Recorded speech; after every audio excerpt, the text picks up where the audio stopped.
Sister. Now they got transgender, we can get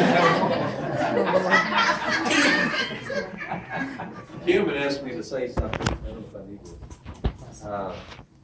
Because I've been around him the longest. So, here goes. I need to prove that for you, really. I have to say, out of all my brothers, he's my favorite. They're the best looking. I will say though, it's funny what things you remember. It started off pretty rocky. When I first remember him as being an agitator. When I was, once upon a time, we lived in the big town of Vidor, and I don't know what my mother meant by this, but I was playing with a butcher knife in a ditch, and he comes behind me, starts slapping me around, and I kept telling him to quit, and he wouldn't do it, so finally I threw the knife at him, hit him in the back. His story is he played dead, and I went crazy. I don't remember that part. And if that wasn't bad enough, the next time, and my dad had given me a hatchet if he found an orange, and I was playing with that. I don't know what that means, but give me all these implements. So he does it again, and with me with a hatchet in my hand, and I threw it at him. So he was also a prankster, and this really seriously some of the first things, the only things I remember. We had chores to do. He mowed the back half of the yard when we lived on White Oak Drive. I had the front half. He would give me a few pennies to mow his part. But one day he decided to be creative, and he took the muffler out of the lawnmower. He stuck a piece of pipe in there, and he had made a few rounds in the yard. And finally, Mother got tired of hearing something loud mowing the yard, so she got on to him and said, "What did you do to the lawnmower?" He told her. She said, "Well, take it out, put the muffler back in." So he gets a pair of channel locks. I'm standing there watching. He unscrews it, and he hands it to me to hold it. And he held it. And all I remember is, shh. That's a true story. Some of you are old enough to remember the Cuban Missile Crisis. The next thing I remember about Dan, he was a primper. When he got to the dating age, he loved to primp. And in those days, Dad had a bathroom by his bedroom, and there was nothing in the hallway. For some reason, Dana would go into Dad's bathroom, close the door, and he'd be there till all hours or whatever. Well, we had just gone through, exactly right. We had just gone through all the drills that we did at school. If the Russians fired the rockets, you get under the desk, and some of you might remember that. So a little bit of a nervous time. So I'd already gone to bed. In those days, we stayed in the same room. And the next thing I remember is the slats coming out from under the bed. He had taken a flying leap and jumped in bed instead of crawling in bed. Of course, I thought he was the Cuban Missile Crisis. So, and that's a true story. Some people think I'm gray-headed because of my wife.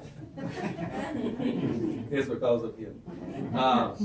So, to carry on with the primping theme, my dad and mother had bought those old, first of the fire alarms where they had a big bell and had a little metal plate in it with a plunger, and they wound it up, and if the bathroom got hot enough, the lead would melt and the alarm would go off.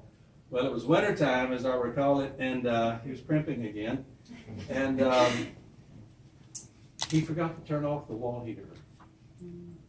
So sometime way in the night, this alarm goes off. I mean, you could hear it for a long way. Another reason for gray hairs.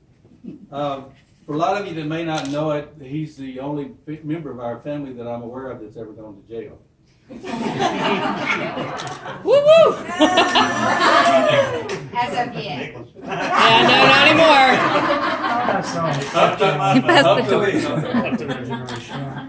So, the way this worked out, Dad was out of town, as I recall it, and he had a Conoco service station in Delaware and Lucas.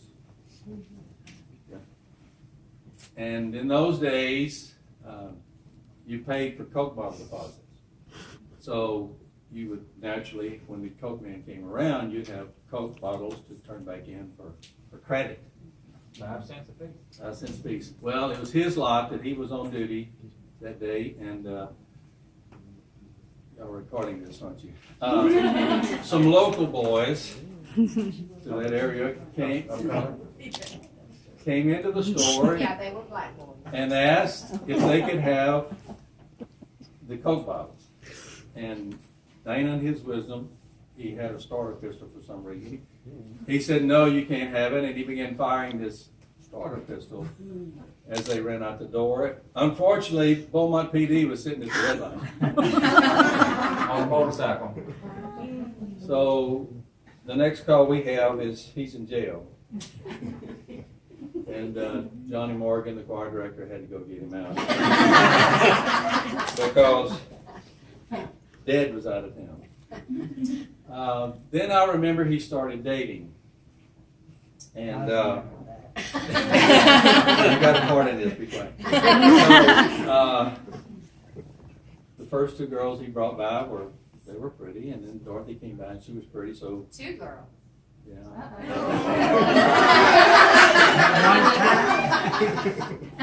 So, That's gonna be a Mormon for a while.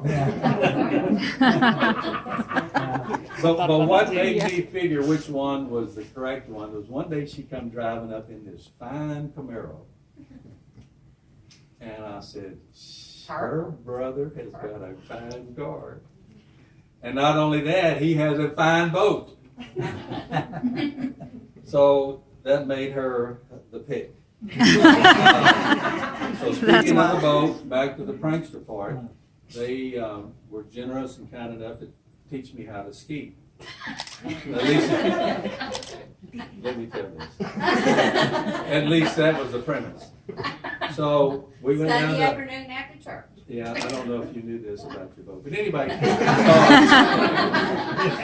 we went down to the Beaumont Boat Club, and I was proud for didn't take me too long, and I got up. I really did. I got up, and the next thing I see him go, we're turning around. He turns around, wide open. 2 things. First thing I remember is the water turned into concrete. And the second thing was something tugging at my heels. It was my bathing suit. He lost his bathing. That's when I decided he was a keeper.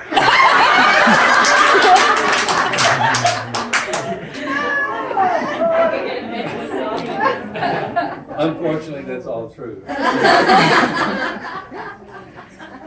So, as I began to go through all this, and the next thing that came to mind was Dana began to have a run-in with the law, and it was concerning his dating. Back then, we had a guy that we were very fond of called, hopefully, but he's part of his family is here, Red Riggs. So it seems that Red Riggs pulled up behind the school one day and he saw a car parked. And Motor problems. and Forwards. Oh, I'm gonna vomit. so he, Yeah. the windows are fogged up. He comes and he knocks on He said it real fast. and he says to Dana, says, "Son, do you have trouble?" He said, "No, not till you came along." So And you wonder where we got it from? Yeah. So evidently at some point in the near future, they was going down the highway and they passed one another, and I guess he was concerned about Dana's driving, so he turns around and he pulls him over, and he goes up, and Dana's got one arm around Dorothy and one on the wheel, and he said, "Son, don't you think you need to be using 2 arms?" And which he said, "I have to drive with one of them."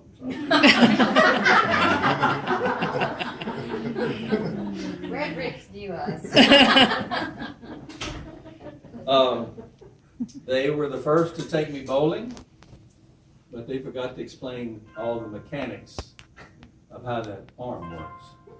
So, me macho, I was going to get up there and make that ball sing, and which I did, and I turned around and I heard this wham! The arm had come down, prematurely, I thought, and trying to run away from it, but the ball come right back to me. So, Along with the manager. along with the manager, I should say along with the manager. There were a few times that we discussed his dating. A couple things I can bring up. One of them, he hated Dorothy's dog. Them dog. And second, he really didn't like the fact that Pap had to inspect Dorothy's hair every time they come in for a date. What? Why? Make sure it wasn't messed Did you up. see it? Didn't want no lies. You didn't trust him. I mean, if there's a dent in that helmet, you'd see it a mile away. What? Military funeral with a shotgun in Bob. Every time I pull up his yard at night, the porch light come on, he'd walk out there to the long john.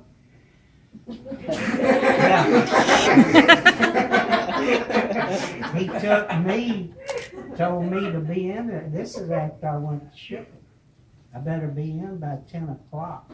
I didn't, so he locked the door. I crawled through the window. The next night, the window was shut. We had Slept on the curfew, front 10 porch. o'clock, that was it. 10 Yeah, o'clock, whether you had to be he in was that wrong or house. not. So in time, they wound up living behind Pap in the trailer. And it likely cost him his life. For a while, he was part of the Air National Guard, and he would do every once in a while a Weekend Warriors. His scheduling was, and so this particular weekend, as I recall the story, he got off a little early, and he decided he would scare Dorothy, and it had gotten dark, and he come flying up in the driveway. He yanked open the door of the trailer to be looking down the barrel of a 30-30. Yeah. So that put the end to that. For a while, we worked together, a pretty good while. And if you don't know anything about Dana, if he does anything, he's very meticulous.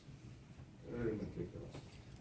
So on one hand, I have Dana, who was meticulous, and on the other hand was my dad would say, well, it's good enough for who it's for. So that was an experience. I like that. He was a great hunter. He is a great hunter.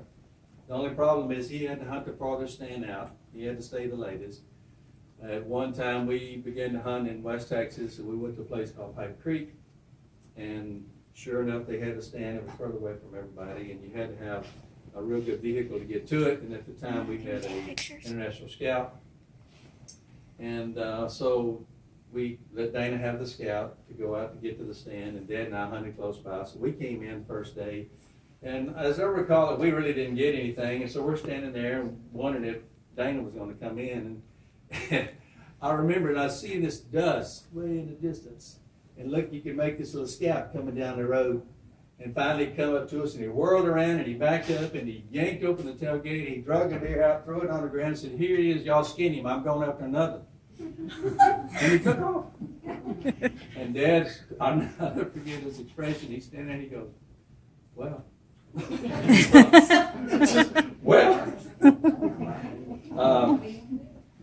I've got one on That Dana. was the best one. When Dana and I were first married, if you remember, we moved in with Mom and Daddy, moved out of that apartment, moved in with Mom and Daddy. On Plum Street. Yeah, well, when we moved in with Mom and Daddy, Daddy didn't know that Dana dried his hair underneath the hair dryer. He's one of those.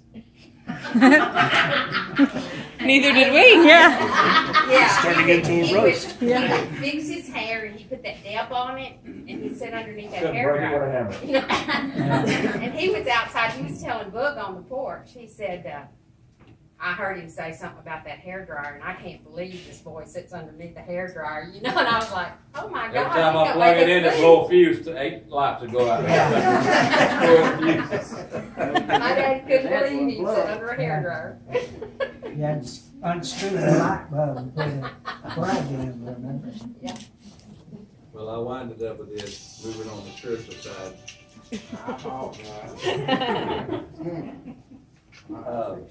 When Dana started dating, and I mentioned these girls come, one day she commented she had a real concern.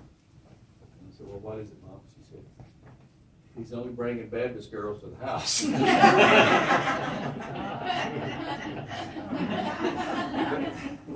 But that's the truth. So we talked about it and said, well, really the best thing we could do is just, pray God's will be done, and to which she agreed. So over the years, I've watched them through a lot of storms, a lot of trials, maintain faithfulness to Christ. And I would venture to say, and I believe they would agree, that a lot of it had to do in part because of a mother who prayed, not just then, but continued to pray. Drop this beautiful thought on you. I was thinking about love relationships, and we're not getting any younger, and not that I can see the goalpost from here, but probably fourth quarter. We got some friends that have the 2-minute warning going on. One of them even said he doesn't even buy green bananas anymore. So anyway, you'll catch that in a minute. When you have a love relationship and you start to get up in years, and one of the things you don't want to do is for that to be gone. You want to lose that. And I begin to get a little bit heavy about the fact that, God forbid, or unless the rapture doesn't take place, that death will call upon one of us or both of us, and we'll be separated. But then it dawned on me, this adds to the credence of where they're going, that for those who are in Christ, love relationships never end. Hallelujah! Pentecostal. We went to every church. We went to the Mormon, the Pentecost, and he asked Dorothy, we went to every church back there. Tommy wants to say something, Yeah. you can pray. Yeah. This gentleman here, I'm surprised my brother is alive. That's exactly right. Hey, no, it's me. I'm the one that. No, he was foolish enough to ride with this guy a few times, and mercy of God, and angels were working overtime. Tommy. Be gentle. Your grandkids are here, I'll be nice. Tommy is a long, long lost friend, a long-time friend from Waxahachie. They used to go to church together. They all went to the church where you couldn't speak about anybody because they could hear it all over the church. It was a long church. And Tommy's family was in the police department, and so ultimately he went that way, and so they have a history that goes back with merging with this guy. He was our first son. I think y'all can hear me without this. Yeah. Oh, come on. Can y'all hear me Embrace it. fine? Yeah. Good. The Dean family, they come to Waxahachie. I'll try not to get emotional. And we fell in love with them.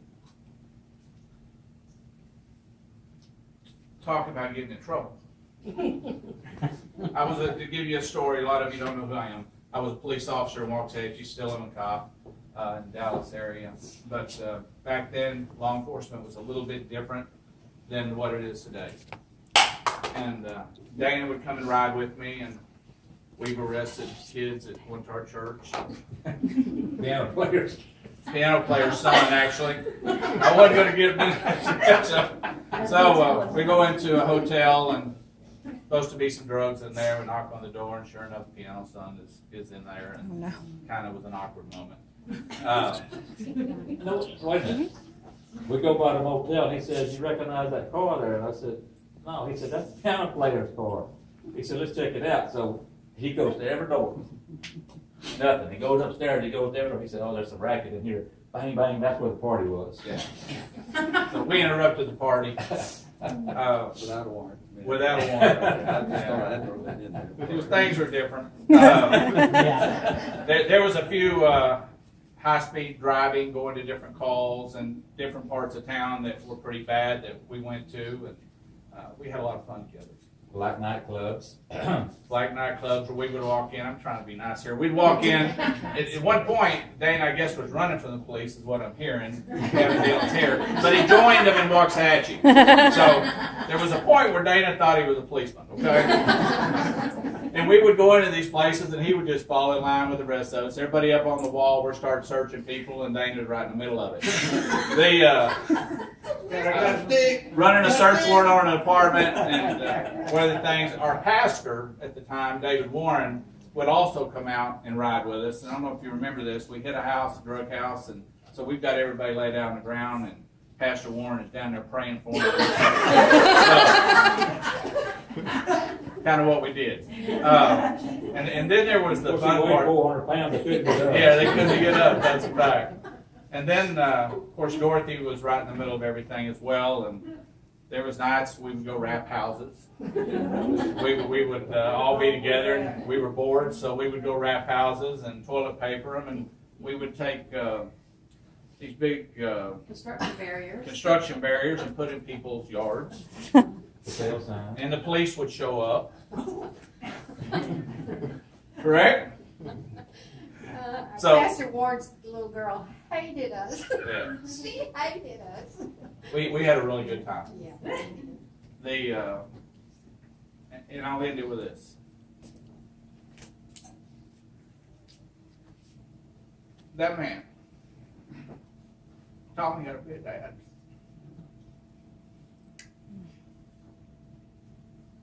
I've got a daughter and 2 sons.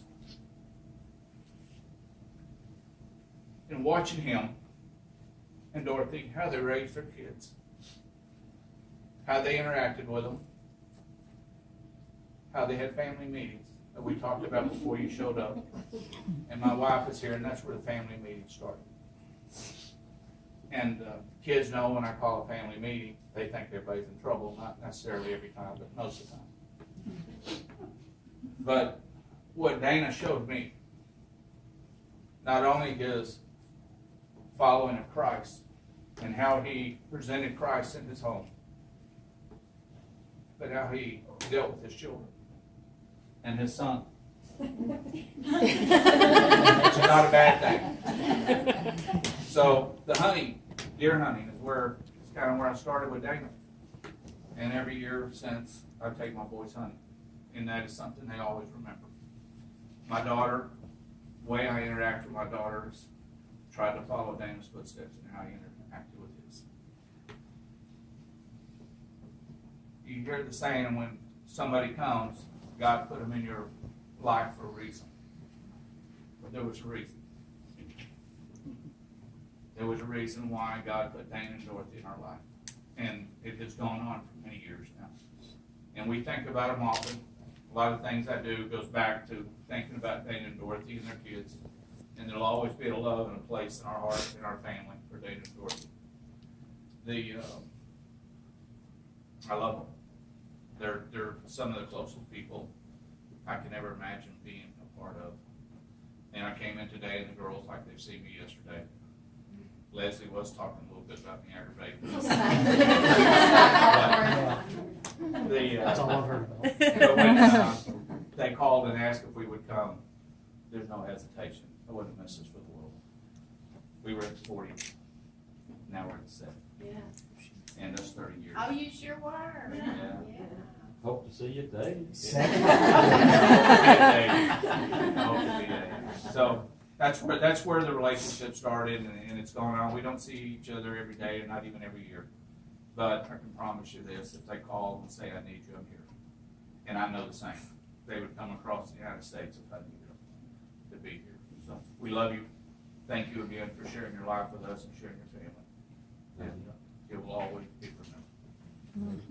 Dorothy, how many people have you talked to around houses? Right? Oh, me and Tommy got in a lot of trouble. Yeah, I'm being nice. But